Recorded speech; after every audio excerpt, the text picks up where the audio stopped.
Yo acabé la ESO, pescaba por ahí por el muelle, y un día, si era buena, pues metíme en un barco. Y a ver si aquí la doña Elsa se anima. Pero estudiada, ¿eh? De patrona.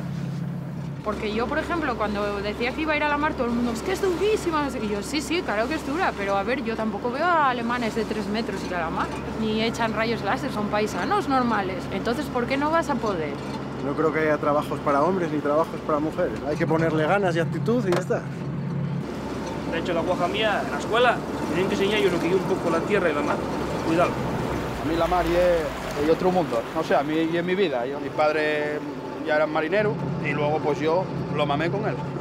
Empecé a pescar aquí en 2006, pero trabajando en hostelería. 1000 millones como Adu, que vengan. Luego aquí pierdes la noción del tiempo. Aquí se te pasa el día y a veces que no mires ni el reloj. Que habrá quien no lo quiere y prefiere estar en una oficina. Yo me gusta más estar al aire libre. Luego aparte yo en fin de semana cojo la caña todavía. Es una pasada.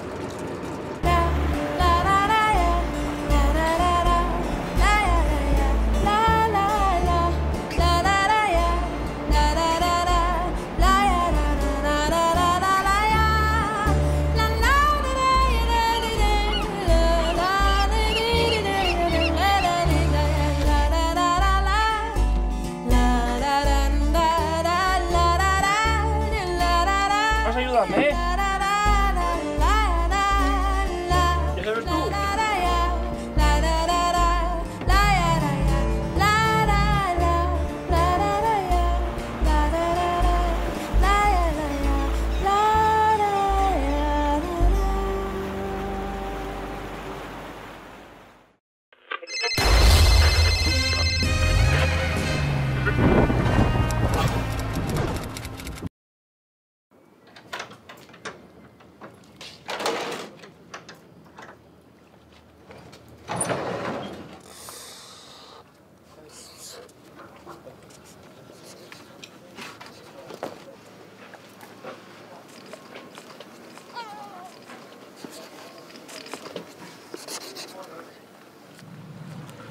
Yo acabé la ESO, pescaba por ahí por el muelle, y un día, si era buena, pues metíme en un barco. Y a ver si aquí la doña Elsa se anima.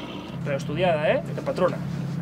Porque yo, por ejemplo, cuando decía que iba a ir a la mar, todo el mundo, es que es durísima. Y yo, sí, claro que es dura, pero a ver, yo tampoco veo a alemanes de 3 metros ir a la mar. Ni echan rayos láser, son paisanos normales. Entonces, ¿por qué no vas a poder? No creo que haya trabajos para hombres ni trabajos para mujeres. Hay que ponerle ganas y actitud y ya está. De hecho, la cuaja mía, en la escuela, tienen que enseñar yo lo que yo un poco la tierra y la mar. Cuidado. A mí la mar es otro mundo. No sé, a mí y en mi vida. Mi padre ya era marinero y luego pues yo lo mamé con él. Empecé a pescar aquí en 2006, pero trabajando en hostelería. 1000 millones como Adu, que vengan. Luego aquí pierdes la noción del tiempo. Aquí se te pasa el día y a veces que no mires ni el reloj. Que habrá quien no lo quiere y prefiere estar en una oficina. Yo me gusta más estar al aire libre. Luego aparte yo en fin de semana cojo la caña todavía. Es una pasada.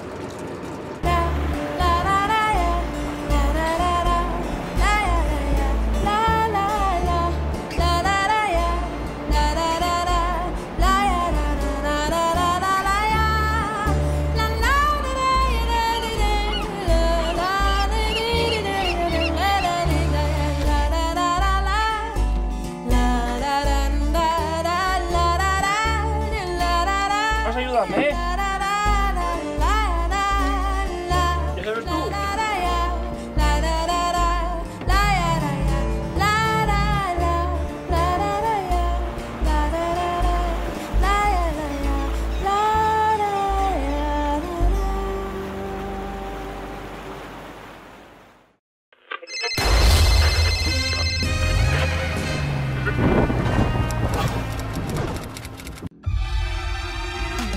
Subimos a lo más alto para llegar hasta ti.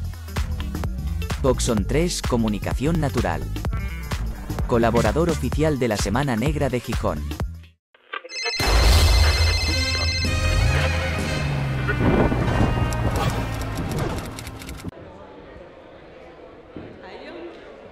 Hola, buenas tardes y bienvenidos. Vamos a hablar ahora de un libro que se adentra en un suceso tremendamente escabroso, pero que es mucho más que un suceso escabroso. No se cuenta aquí solo la crónica de 2 asesinatos cometidos entre 2010 y 2015, sino también y por encima de todo la enfermedad mental que está detrás de ellos.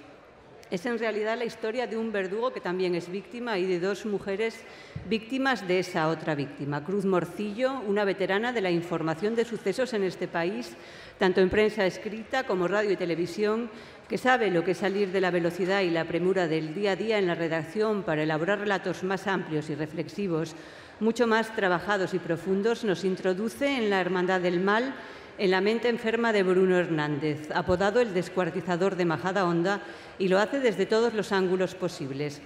Esa es una de las grandes bazas de este trabajo, que no deja un solo rincón por explorar, que recoge informes médicos, policiales, judiciales, que llega a todas las personas cercanas a este asesino diagnosticado de esquizofrenia paranoide. Llega incluso a él, porque incluso llega a entrevistarlo a él. Aquí la protagonista es ella, es Cruz, que además es una de las finalistas del premio Rodolfo Walsh, que se fallará mañana, y ella es la que nos tiene que contar cómo llega a esta historia. A mí me gustaría que me contara en primer lugar cómo una persona como tú, que ha contado tantísimos sucesos, la historia reciente de los sucesos de este país, decide meterse a fondo en un suceso como este. Buenas tardes a todos, Gijón, estoy encantada de estar aquí otra vez. Vamos rápido porque tengo ahí un reloj maldito que me está poniendo de los nervios. ¿Perdón? Escuchamos a Sergio. Bueno, pues ahora intento que me escuchen a mí. La razón por la que escojo hacer escribir sobre este crimen, como dice Marifé, pues he cubierto mucho, son tres razones básicamente. Una, y la principal, por la enfermedad mental, precisamente. A mí me interesaba mucho, estoy muy harta cuando cubrimos sucesos en el periódico, en la tele, en la radio, y hay un enfermo mental detrás de un crimen, lo obviamos, como si fuera un asesino más. Y un enfermo mental no es un asesino más, es un asesino, pero tiene detrás una serie de componentes que es lo que condiciona a veces que cometa ese crimen. No siempre, pero sí a veces. En segundo lugar, por las dos víctimas. Dos víctimas, una es argentina, la otra es española. A una la echa de menos su familia, al otro que vive al otro lado del Atlántico, y tarda una semana en buscarla, y en cambio a la víctima española, rodeada de hermanos, rodeada de familia, nadie la echa de menos durante 5 años. Y cuando yo empiezo a cubrir este suceso, pienso, ¿cómo a alguien no se le echa de menos en 5 años? Es que no me entra en la cabeza. Los que tenemos familia y además familias que nos llevamos relativamente bien, no te entra en la cabeza que nadie te busque en 5 años. Me parece una deshumanización total. Y la última razón es que conozco, ahora hablamos de ella, a la novia de Bruno, a la madre de su hija. La conozco durante el juicio y es otro personaje realmente, no es un personaje, es una persona que también es víctima de una enfermedad mental. Esos son los componentes por los que decido. Al principio mi editor que está ahí y la directora de la colección me decían, pero seguro que tiene historias más interesantes y más chulas que contar, ¿no? Chulas entre comillas porque yo siempre cuento desgracias. Pero estas son las razones que a mí me llevaron a ahondar, ¿no? Me interesa mucho cómo tratamos a los enfermos mentales en este país. ¿Y cómo los tratamos? Este no es el primer caso que se produce. Bueno, además aquí en Gijón, la gente de Gijón lo recordará, incluso los que no son de Gijón también. En 2004 hubo un asesinato de un niño en el Parque de Isabel la Católica cuando estaba jugando a manos de una persona que también sufría esquizofrenia. ¿Cómo tenemos que tratarlos? Yo no sé si esta es la pregunta del millón, pero ¿qué es lo que hay que hacer para que estas situaciones no se produzcan? Bueno, hay una cuestión. Yo no pido a la gente normal ni a la gente que entiendan ni que justifiquen que alguien mate a alguien por muy enfermo mental que sea. Partamos de esta premisa. Ojo, lo que ocurre es que es una frase que yo repito, pero es verdad. Si tú tienes un cáncer, si tú tienes una enfermedad física, la gente te compadece. Si tú tienes una enfermedad mental, la gente y la sociedad te da la espalda. Y muchas veces te la da tu propia familia. te la da tu propio entorno, porque es muy difícil de entender. Es muy difícil entender una depresión y es muy, muy difícil entender una esquizofrenia paranoide como la que sufre Bruno. Si no lo entiende tu madre o tu padre o tu gente querida, ¿cómo lo va a entender el sistema? Aunque en teoría el sistema está preparado para entender esto, a mí me ha demostrado mi experiencia como periodista que no es así. Entonces, la primera cuestión es que el enfermo esté diagnosticado. Muchas veces no lo están. La segunda, en muchos crímenes de los que ustedes han oído o han visto en televisión, en la prensa, en la radio, muchos de ellos no estaban diagnosticados, se sabe después. Les recuerdo, por ejemplo, a María Gombau, la madre de Valencia, que mata a porrazos a sus 2 niños en la piscina hace nada. Le pasaban cosas, pero nadie la había tratado. Diagnóstico. En segundo lugar, medicación, porque los enfermos mentales suelen ser reacios a medicarse, porque la medicación para este tipo de enfermedades y estas patologías tan duras es complicada y acarrea muchos problemas. Y en tercer lugar, si están medicados, hay que decir alto y claro que la mayoría de los enfermos mentales no cometen jamás un delito, cuando están medicados y tratados, insisto, y en un entorno. Pero cuando no lo están, que es muy frecuente, sí cometen delitos. ¿Y a quién matan? A la gente que más quieren, a la gente que está más cerca. Esto es así. ¿Cómo los tratamos? Los tratamos mal. Llevamos tratándolos mal desde siempre. Y ahora que estamos cambiando un poco, ya saben ustedes que hay una estrategia de salud mental, etcétera, etcétera, vamos a ver, yo tengo mis reticencias, porque ahora, por ejemplo, está en marcha el proyecto de que no se les pueda internar a la fuerza. Y hay madres de 80 años que tienen en su casa a un hijo, a un hermano, a un enfermo mental, al que tú no tienes ni fuerza física ni capacidad para obligarle a que vaya a ponerse la inyección cada mes o cada 3 meses o a tomarse las pastillas. Esto es un problema que no se ha resuelto y como tantos problemas que son muy difíciles de abordar, les damos la espalda. Desde que cerraron los psiquiátricos, muchos lo recordarán, hay gente aquí de edad, prácticamente lo que se hace es, alguien tiene un brote psicótico, por ejemplo, lo internan en un hospital, en una unidad de agudos de un hospital, se le medica y en cuanto mejora, a casa para que lo cuide la familia o para que no lo cuide nadie. Esto es lo que tenemos ahora mismo. Ya. Es desalentador, lo sé, pero es lo que es. En todo el proceso de investigación ella ha tenido acceso prácticamente a todas las personas que tienen algo que ver con Bruno, desde su novia, que luego hablamos del personaje de su novia, hasta su padre y todos los demás, pero ha tenido oportunidad también de sentarse en la cárcel a hablar con él. Y a mí me gustaría que nos contara un poco cómo es esa situación de sentarte en una cárcel a hablar con una persona que sabes que ha cometido 2 asesinatos y además especialmente escabrosos, porque, bueno, este dato no lo habíamos dado todavía, pero hay una máquina de picar carne que es sospechosa de, digamos. El caso es muy desagradable, ahora te vuelvo a la entrevista de la cárcel, porque me planteaba el reto de no ser amarilla. Mata a 2 mujeres, como digo, con 5 años de diferencia, a su tía y a su inquilina, y nunca ha aparecido ninguna de las 2. ¿Por qué? Porque las metió en una trituradora de carne y se deshizo de los restos. Yo he tratado de orillar, de obviar mucho toda la parte amarilla y no recrearnos en eso, aunque obviamente se cuenta. Para que se hagan una idea, se puso boca abajo un vertedero durante 6 meses, un vertedero de Madrid, por si habían acabado ahí los restos, y no se encontró nada. Entonces dirán, ¿y cómo saben entonces que ha sido él? Bueno, hay muchísimos indicios, muchas pruebas que se van desgranando en el libro, pero la prueba del 15 es que en esa picadora de carne que estaba en la casa se encontraron restos de ADN de las 2 mujeres, de su inquilina y de su tía. Además, él había hecho una serie de transferencias de dinero, porque una cosa quiero hacer, hago un paréntesis, 12 minutos, esto es un infierno, por Dios, corro, hago un paréntesis rápido. Se me ha ido la olla, es que veo el reloj y a los periodistas nos pasa esto, ¿no? Siempre estamos con el reloj sobre nuestra cabeza. Les decía que él había hecho unas transferencias de más de 30.000 euros y los psiquiatras, que lo analizan perfectamente, dicen una frase que antes me olvidé. el loco está loco, pero no es tonto. Por eso a veces la gente no distingue. Es decir, hay una persona que tiene esquizofrenia, hay cosas de su vida que puede hacer con absoluta normalidad.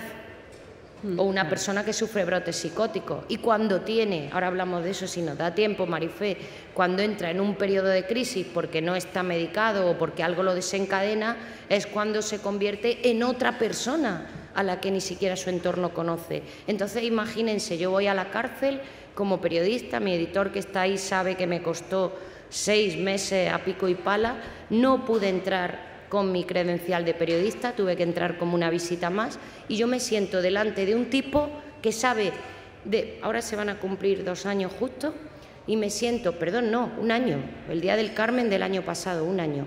Y yo me siento delante de un individuo más joven que yo, que sé que es inteligentísimo, que sé que está loco, y lo digo así, porque lo dicen todos sus informes médicos que yo he leído y tengo, pero que además sé que ha matado a 2 mujeres y la ha metido en una trituradora. Pero es que sé todo de su vida desde que nació. He hablado con su padre, he hablado con su novia, he leído todo sobre él. Probablemente hay partes de su parte más profunda que han estudiado los médicos que las conozco casi más que él, ¿no? Y es complicado porque estoy delante de un asesino. Yo siempre estoy en la parte de las víctimas y del lado de las víctimas, pero es que Bruno, y sé que me van a entender cuando acabe esta charla, y más si leen el libro, Bruno también es una víctima. Bruno también es una víctima más. En este libro todos son víctimas, cada uno de una cosa. Durante media hora tengo delante a una persona normal y en la media hora siguiente me habla de que vamos a vivir 200 años, de la nanotecnología, de que si yo quiero va a prolongar mi vida, de que cuántos implantes llevo debajo de la piel, en fin, imagínense, ¿no? Era un día 10 veces más caluroso que este, se lo garantizo, Día del Carmen en Madrid, el Secarral, donde está la cárcel de Navalcarnero en la que él está. Una cárcel no es agradable, por mucho que les vendan por ahí películas de ¡uy, qué bien, tienen piscina! No, una cárcel es el infierno, es un sitio horrible, piensen en cualquiera de ustedes encerrado en un lugar, es un sitio horrible. Y este individuo está con una sudadera de manga larga, tapado hasta aquí, y me empieza a sacar cartapacio y cartapacio y cartapacio, y además se enfada mucho conmigo. ¿Cuento el final o no? Editor, ¿cuento el final? No, ¿no? Me pide que haga una cosa. Cuando acaba la entrevista, él me pide que haga una cosa, porque me olvidé con tu permiso, Marifé, porque veo el reloj y me pongo de los nervios. Él cree que pertenece a una hermandad, por eso el libro se llama La Hermandad del Mal. Él cree que pertenece a la hermandad de la ER, de la sílaba ER, y todos los que tienen en su nombre, apellido o profesión esa sílaba, digamos que son los elegidos. Como yo soy periodista y él sabe que yo soy periodista, yo le digo que estoy escribiendo un libro sobre él, yo le cuento toda la verdad, obviamente. Pues yo se supone que estoy entre esos elegidos de la hermandad, y por ahí va su petición final, que yo digo, quédate ahí muchos años dentro y no salgas, anda. Bueno, a ver, la voy a cortar porque habla por los codos, ¿eh? ¿Cómo? Que te voy a cortar porque hablas por los codos. Cuéntanos un poco, a mí me llama mucho la atención el hecho de que hayas entrevistado eso tanto a su padre, que supongo que es una persona con un nivel de sufrimiento muy alto, a su novia, que es una persona con enfermedad mental, que tienen una hija en todo el proceso de cuando se está iniciando el caso. Me gustaría saber un poco cómo es la relación con ellos, porque al final supongo que se produce una relación personal entre vosotros. Sí, esta es la parte más complicada.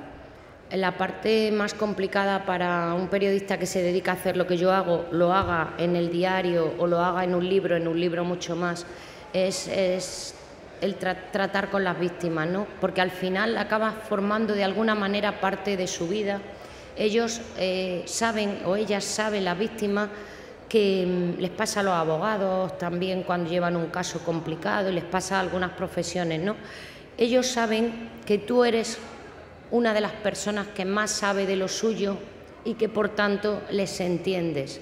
Y se crea una simbiosis especial, ¿no?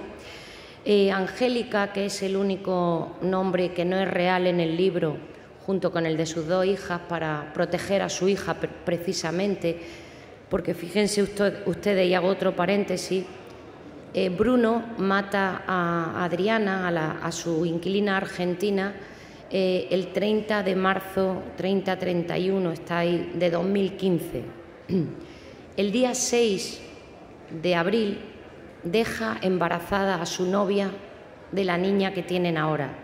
De manera que Angélica se entera que está embarazada de un asesino doble, la persona de la que se había enamorado, los 2 enfermos mentales, recuerdo, 3 semanas después. Imagínense, cualquiera puede ponerse en la situación de el mundo estalla.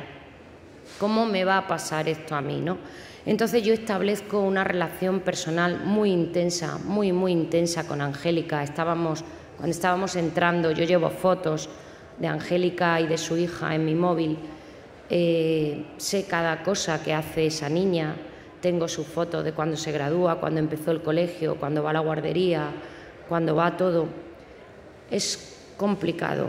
El padre, cuando entra un asesino, cuando ocurre un crimen, y esto no lo olviden nunca, por favor, al margen de que lean mi libro, de que no lo lean, de que lo compren, de que les caiga yo bien, mal o regular, no olviden nunca una cosa: el asesino es el asesino. Los padres y los hermanos y los hijos de un asesino no son unos asesinos. Me gustaría que se les quedara este mensaje, porque a veces aplicamos una brocha así de gorda y se nos olvida. Y esos padres sufren. Cualquiera que sea padre lo puede entender. Y todas esas familias se destruyen.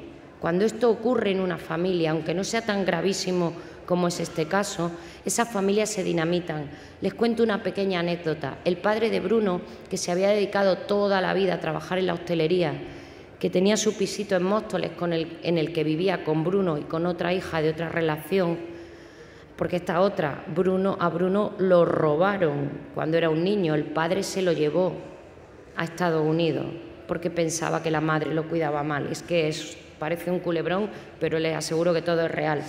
Bueno, pues les decía, el padre, cuando pasa todo esto, a Bruno le iban a declarar inimputable porque tiene una enfermedad mental.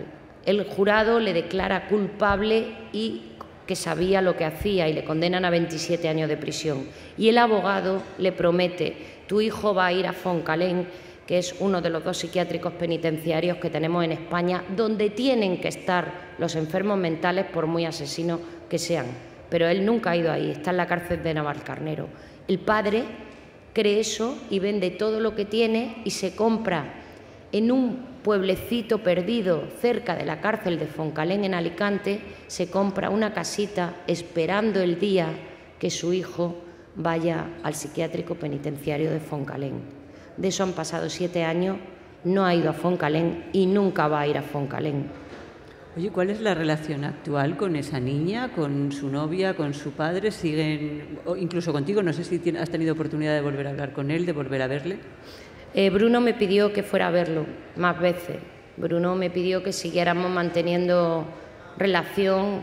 Le gustó nuestra charla, pese a que yo le di muchísima caña, pero no he vuelto a ir a verlo y, salvo que ocurra algo extraño, no voy a ir a verlo. Con Angélica sí tengo muchísima relación, hablamos toda la semana, a veces más. La niña que ahora nació en enero del 2016, tiene 6 añitos, 6 años y medio. La niña ha ido a ver al padre. Angélica le ha llevado a la cárcel para que lo vea, le ha dicho que su padre está muy malito y que eso es un lugar donde su padre se está curando, pero ya no va a ir a verlo, porque Bruno ha empeorado muchísimo. Porque no se toma la medicación, solo se toma la que le pinchan, la que judicialmente, por orden judicial, le obligan a ponerse, pero la que se tiene que tomar oralmente, la tira, la escupe y obviamente ya está en su mundo. Ahora culpa a Angélica de todo lo que le pasa Ella es la que ha estado favoreciendo la relación con su padre, porque su padre es un señor mayor que no sabe ni pedir una cita en la cárcel, que tiene su complicación, y han estado yendo todos. Al principio iban a aparentar que eran una familia, pero ya solo va, desde hace un poquito tiempo, solo va el padre de Bruno a visitarlo a la cárcel, y Angélica y su hija acaban de cambiar de vida, y hasta ahí puedo leer. Me entenderán que no, de más detalles sería una deslealtad por mi parte, y no voy a entrar en esa deslealtad de ninguna de las maneras, porque además es algo muy reciente. Antes hacías una alusión que cuando fuiste a la cárcel no querías caer en el amarillismo. Me gustaría llevar esto a una reflexión más global sobre el periodismo en España ahora mismo. No sé hasta qué punto es posible informar de sucesos tan escabrosos, a veces sin caer. Se cae, a veces yo tengo la sensación de que en muchos medios de comunicación se hacen despliegues excesivos. No sé tú cómo lo ves, porque claro, cuando estamos hablando de eso, una picadora, todo eso conduce al amarillismo con una cierta facilidad. A ver, esta es la pregunta difícil. A ver, yo trabajo en ABC y en Telecinco, o sea, llevo todas las cartas para que me fustiguéis directamente, ¿no? Pero llevo 25 años haciendo suceso. ¿Se hacen de la manera ideal? Pues no lo sé. Es muy difícil hacer bien un suceso, lo digo honestamente, es muy difícil. Aquí no hay alfombra roja. Aquí hay barro, calle, víctimas, sangre, dolor, abogados, jueces, policías que no quieren que cuenten las cosas, gente que te miente. ¿Somos amarillos? Porque los de sucesos también hacemos los Villarejos y compañía, no te olvides de este pequeño detalle. Es decir, los de sucesos hacemos todo lo que nadie quiere hacer. Y luego vienen los estupendos de política o los estupendos de lo que sea, y no me voy a meter con ningún compañero, que tengo enorme respeto por todo, obviamente, pero los de sucesos solemos hacer lo que nadie quiere hacer. No sé si estamos en el mejor momento realmente, pero piensa, voy a tratar de responderte con, hay no sé cuántas televisiones, 20 televisiones, 25 radios, 50 periódicos. Cuando yo empecé en esto éramos 5, contando con tiempo la crónica en un periódico. Ahora es la picadora, yo le llamo la picadora, pero no por el libro, sino que ahora las páginas web, las televisiones, las radios, todo es una picadora de carne continua, una picadora de información continua, donde además el detalle, el contraste de las fuentes, todo lo que nos han enseñado en la facultad, parece a veces que se olvida. ¿Estamos en el mejor momento? No, no lo estamos, sin duda. ¿Cuál es la solución? Yo no lo sé, yo solo hablo por mí. Yo no voy a entrar a criticar jamás a un compañero ni a un medio. Yo creo que hay que tratar de contar lo que ocurre haciendo el menor daño posible, a ser posible ninguno, y pensando que te va a leer la madre del asesino, la madre de la víctima. Es mi fórmula. Yo intento no hacer daño y, por supuesto, ceñirme lo máximo posible, con papeles, siempre que pueda, a la realidad y a lo que ocurre. Pero es muy difícil contar suceso. Esto vaya por delante, y no es por darme yo mérito, es porque la información es muy cambiante. La inicial casi nunca tiene nada que ver con lo que luego resulta, y todo eso, y sobre todo que estamos hablando del honor de la gente, del buen nombre de la gente, de la reputación de la gente y de las peores cosas que le pasan a la gente en su vida.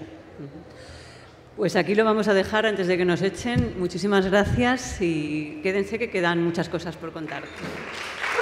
Gracias.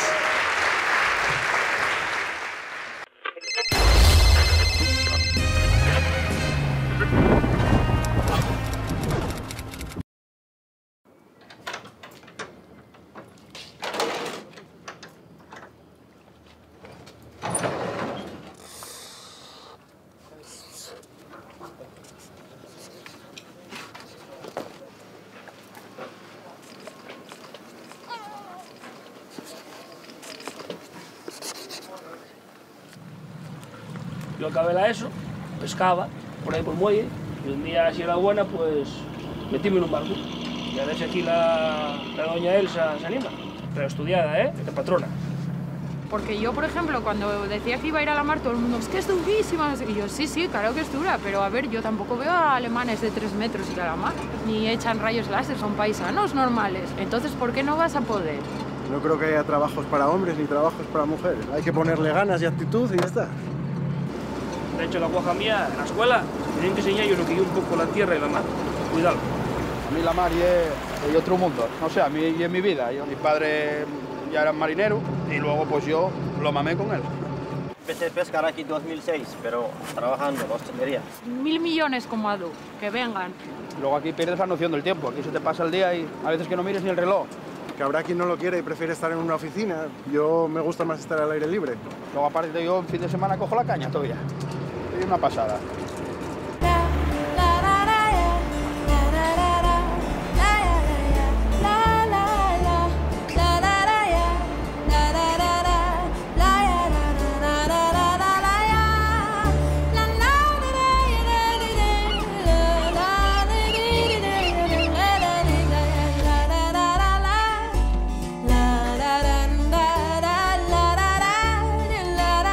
¿Vas a ayudarme, eh? ¿Ya sabes tú?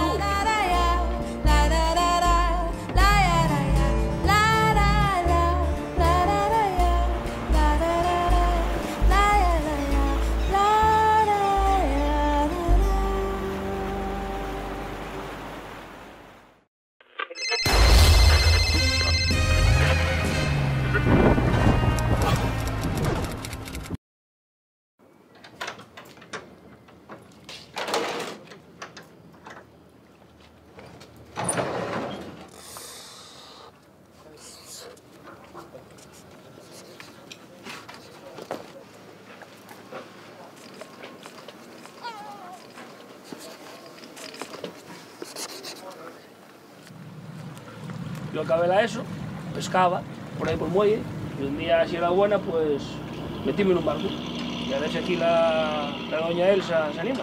Pero estudiada, ¿eh? De patrona. Porque yo, por ejemplo, cuando decía que iba a ir a la mar, todo el mundo, es que es durísima. Y yo, sí, sí, claro que es dura, pero a ver, yo tampoco veo a alemanes de 3 metros ir a la mar. Ni echan rayos láser, son paisanos normales. Entonces, ¿por qué no vas a poder? No creo que haya trabajos para hombres ni trabajos para mujeres. Hay que ponerle ganas y actitud y ya está. De hecho, la guaja mía, en la escuela, me tienen que enseñar yo lo que yo un poco la tierra y la mar. Cuidado. A mí la mar es otro mundo. No sé, a mí y en mi vida. Mi padre ya era marinero y luego pues yo lo mamé con él. Empecé a pescar aquí en 2006, pero trabajando en hostelería. 1000 millones como Adu, que vengan. Luego aquí pierdes la noción del tiempo. Aquí se te pasa el día y a veces que no mires ni el reloj. Que habrá quien no lo quiere y prefiere estar en una oficina. Yo me gusta más estar al aire libre. Luego aparte yo en fin de semana cojo la caña todavía. Es una pasada.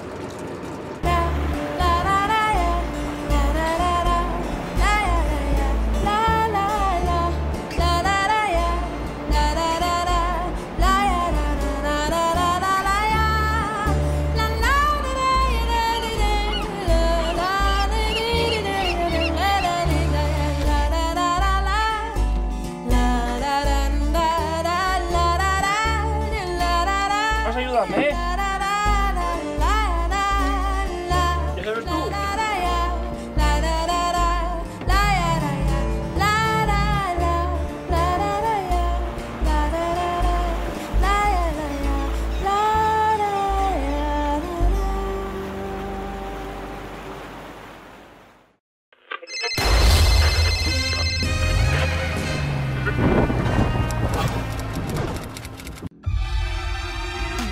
Subimos a lo más alto para llegar hasta ti.